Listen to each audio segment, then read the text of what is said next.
I appreciate those that are on social media pointing out the hypocrisies that right now in this country, this guy can get high six figures for a job and potentially be hired, where in most places we can't even ban the bots so that people who have a record can actually get an interview for an hourly job. So no, you're not being treated like us. It is a two-tier justice system, and unfortunately you have been treated so much more favorably than you should have ever. The fact that we're debating whether or not he's going to jail doesn't make sense either.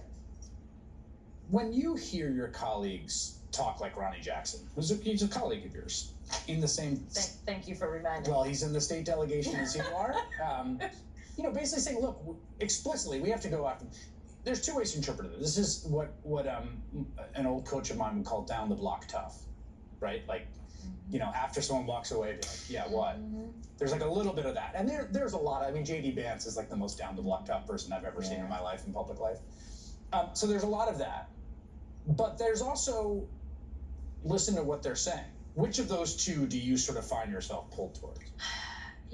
Definitely, they inspire other keyboard warriors, right? And they like to do a lot of talk because they will send out an email and they will raise money because they talk tough. Right. But I do think that the vast majority of them honestly don't have it in them to get anything done. They just like to talk tough and like rile people up. I do believe, though, that we do have some real crazy people, like legit, like you are all the way out there and you will push forward and you if given power, I guess. If given power, absolutely.